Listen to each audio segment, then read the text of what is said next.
The game of the century between Bobby Fischer and Donald Byrne has been analyzed over and over and over again. But something everyone has failed to give the spotlight in this game of the century is the move of the century. Why did anyone not think of looking through the game of the century to crown the move of the century? Well, I don't know. But I have done the analysis and it all comes down to 3 brilliant options. And in this video, I'm going to hand you the power to choose between these 3 brilliant options on your screen to choose the one you think is the move of the century. Before you get excited, here is where it gets interesting. You will get it wrong. Most people have shown this always pick the wrong answer because they pick based on their emotions rather than logic. And chances are you will fail this quiz too. You think you are different from everyone I've shown this to? Then try to prove it to me. To ensure we're on the same page and for you to understand the weight of every of these options, let us work the game together to sieve out the viable options. And the answer to this question is: the game begins with knight to f3 and Bobby Fischer responds in kind with knight to f6. White plays c4, steering the game into a more flexible terrain. Both players quickly develop their knight, and just like that, the game transposes into the English opening. Next, we see g6 from Fischer, a trademark move. He was a big fan of developing his bishop this way, fianchetting it on the long diagonal, then using it indirectly to fight for the control of the center. White continues with knight to c6, and as expected, Bobby follows up with bishop to g7. The structure is solid, flexible, and very Fischer-like. White plays d4, expanding into the center, but Fischer doesn't react immediately. Instead, he castles kingside, completing his development. Bishop to f4 appears on the board, and now Fischer strikes with d5, a clear transposition into the Grunfeld defense, one of the most complex openings in chess. Byrne responds with queen to b3, applying early pressure on the d5 pawn. We get an exchange of pawns in the center. Fischer voluntarily gives up his central presence. At this point, Fischer plays c6 rather than developing his knight or bishop, because a move earlier, both White's queen and bishop were eyeing that c6 square. Now, White responds with e4, claiming full control of the center with 2 pawns backed by the knight. Then comes Fischer's reply, knight to d7. At first glance, it looks like a strange move. He's blocking his own bishop, but there's a deeper idea brewing beneath the surface. Let's analyze to see it. In this position, Donald plays rook to d1, reinforcing the center. Fischer responds with knight to b6, placing pressure on the c4 pawn and eyeing the queenside squares. Then comes queen to c5 by Donald Byrne, an awkward square for the queen. It is exposed and vulnerable, and while it may serve a purpose in the short term, in the context of this video, this move is what sets up one of the 3 candidates of the move of the century.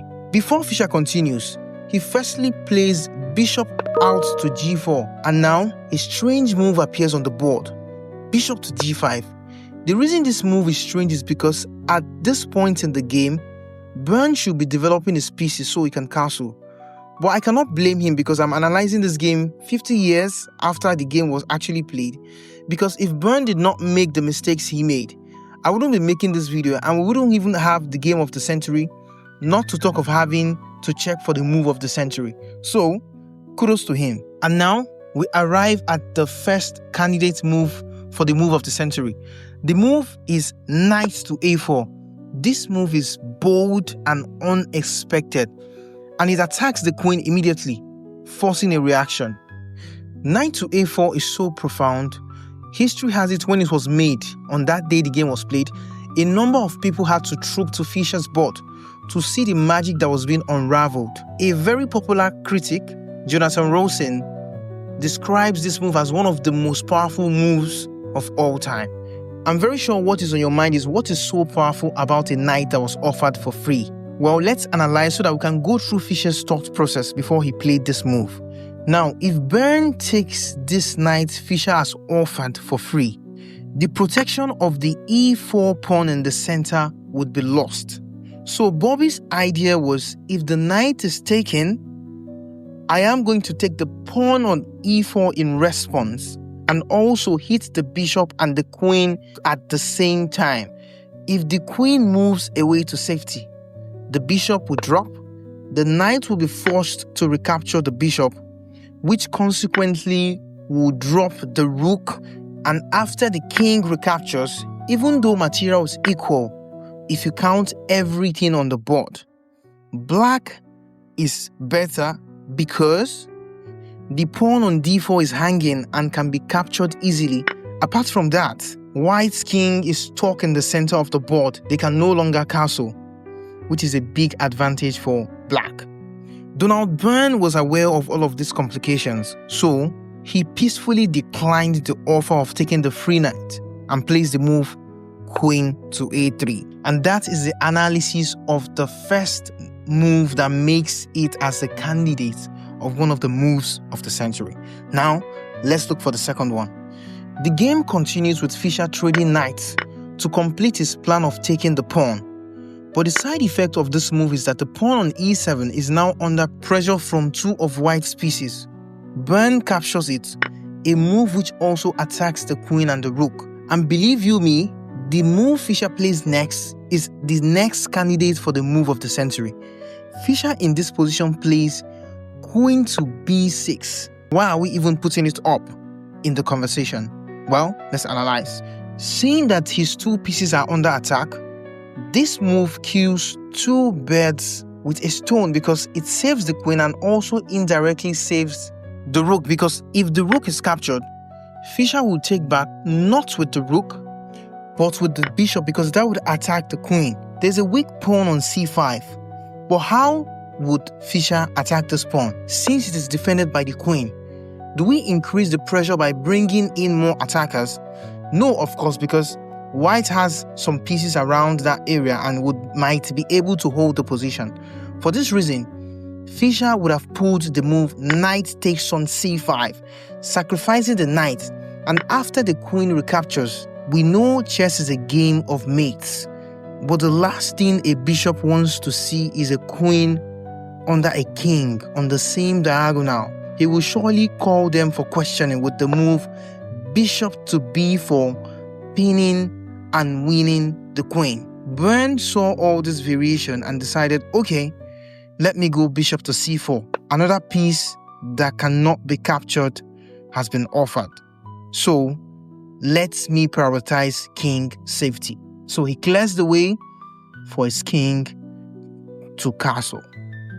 As we can see on the board, Fischer's rook is still under attack, but there is a problem. Just getting his rook out of the way would mean white could safely castle, and in that case, black would still have some momentum, but Fischer needed something stronger. He needed a forcing move to continue this game. What is a forcing move in chess? We all know it is either a check, which forces your opponent to respond because their king is under attack, or a capture, which demands a response since you are taking material. If your opponent ignores it, you will definitely win material for free. So, Bobby plays the brilliant move, knight takes on c3. I'm going to be honest, if this were another game entirely, this move would have made the course as one of the greatest moves of the century, because if the queen takes back, Fischer will simply attack with the rook, prompting the queen to come to defend it. The bishop here will take the knight, and the queen will not be able to recapture because it is busy defending the bishop. So, the pawn on g2 would have to do the recapturing, which would obstruct the structure of the pawn. And after the exchange, Fischer would drop his queen to the 7th rank to attack the pinned bishop twice and would pick it up easily after Byrne castles. Due to the complications that come with Byrne recapturing the knight after it took the pawn, Byrne continues this game with bishop to c5 to keep pressure on the board and also prepare for his king to castle. Now, white has played something confrontational again. He's attacking the queen, but instead of responding passively, Fischer raises the stake. What is more important than a queen under attack? Of course, a bigger threat would be to the king, so Bobby Fischer plays rook to e8, checking the king, the most forcing move in chess. A check overrides everything. It demands an answer, and in doing so, he activates his rook with tempo. White must respond, and so he does with king to f1, stepping out of the check. Fischer can't capture the rook, of course, because his queen is still hanging. So we ask the question again, what is worth more than a queen?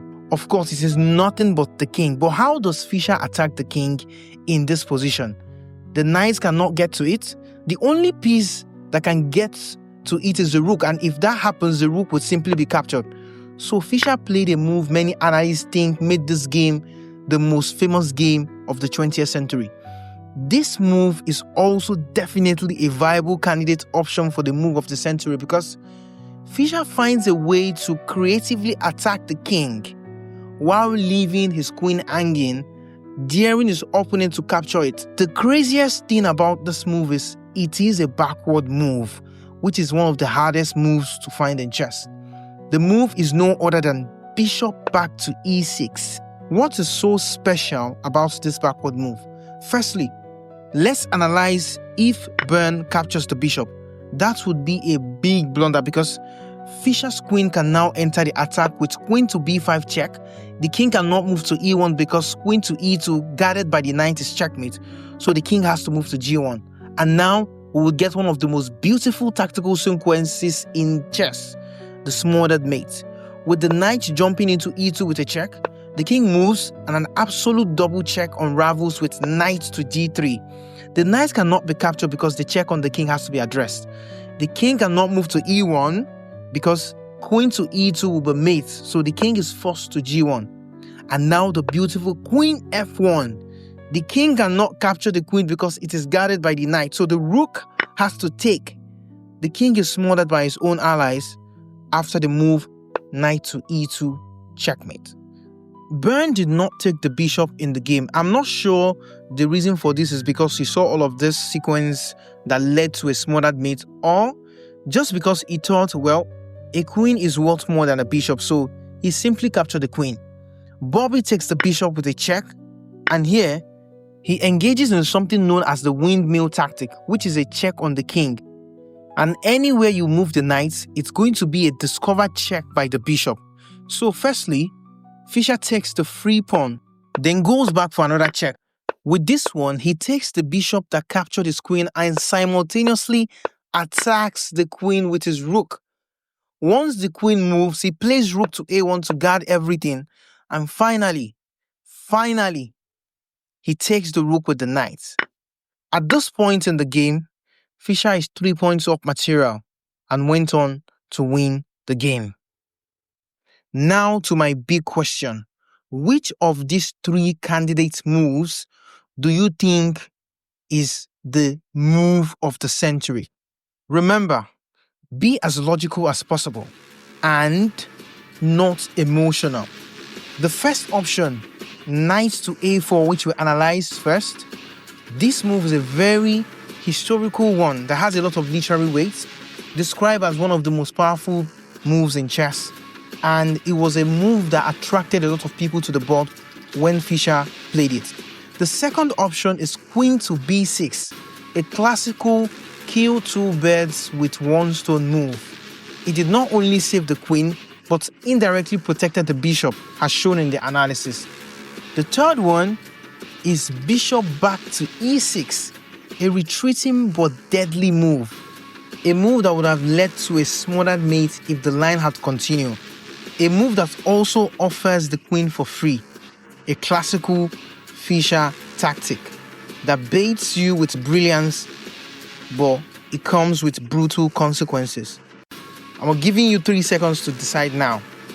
3, 2, 1. Now to the answer. If you chose knight to a4, you are someone who values originality even if it is misunderstood. You believe in taking the road less traveled, trusting your intuition even when others don't see the full picture. You're not afraid to offer something, time, energy, vulnerability, and you believe it leads somewhere meaningful.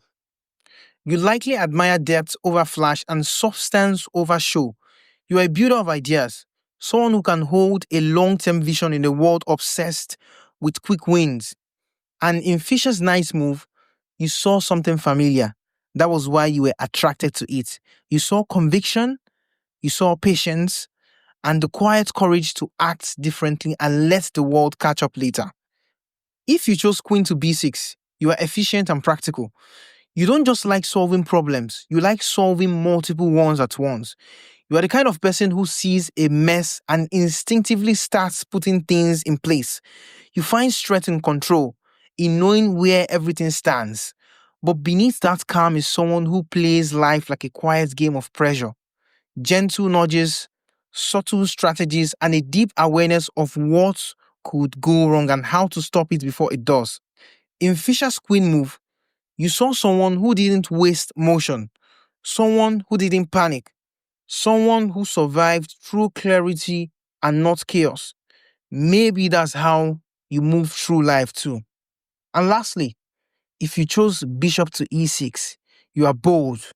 You're not afraid to step backwards if you know the step forward will shake the world. You understand that not every sacrifice is a loss. Sometimes it is a setup. You live with drama, but one that comes with intentional choices, not recklessness.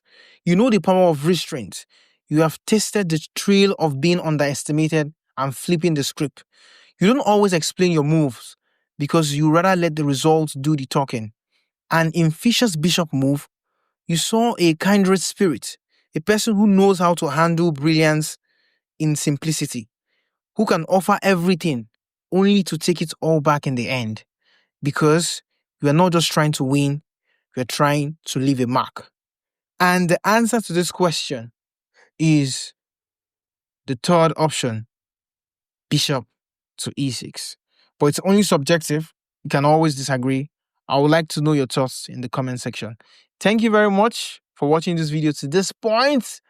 If you love this video on my screen, you would 100% love this one here. It's about the psychology of the opening in chess. If you're struggling with openings in chess, do well to check it out. Thank you.